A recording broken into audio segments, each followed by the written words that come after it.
मुख्यमंत्री माझी लाडकी बहीण योजनेबाबत एक मोठी अपडेट समोर आली आहे। सगळ्या लाडक्या बहिणींना महिला व बाल विकास विभागाकडून केवायसी करण्याचं आवाहन करण्यात आले। त्यानंतर लाडक्या बहिणींमध्ये चांगलाच गोंधळ उडालाय। तर सगळ्यात आधी लाडक्या बहिणींनी गोंधळून जायचं नाहीये, कारण लाडक्या बहिणींना दरवर्षी केवायसी पूर्ण करावी लागणार आहे। त्यानंतरच लाडक्या बहीण योजनेचा लाभ मिळणार आहे। केवायसीची प्रक्रिया अत्यंत सरळ आणि सोपी आहे। तुम्ही अगदी तुमच्या मोबाईलवर देखील ही केवायसी पूर्ण करू शकता। पहिल्यांदा मुख्यमंत्री माझी लाडकी बहीण योजनेच्या ladkibaheen.maharashtra.gov.in या ऑफिशियल वेबसाईटला भेट द्या। मुख्यमंत्री माझी लाडकी बहीण योजना लाभार्थी ई केवायसी प्रक्रिया पूर्ण करण्यासाठी येथे क्लिक करा। या पर्यायावर क्लिक करा।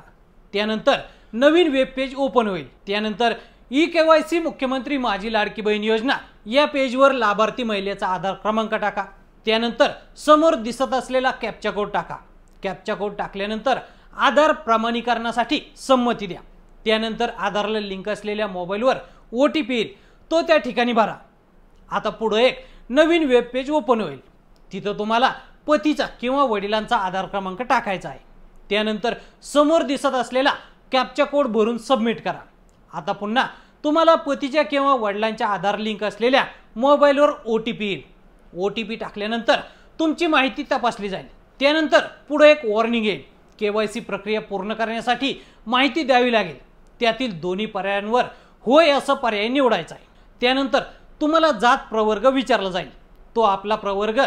जो आपला प्रवर्ग असेल तो निवडायचा आहे आणि शेवटी त्या ठिकाणी दिसणाऱ्या बॉक्समध्ये टिक करून सबमिटवर क्लिक करायचं आहे।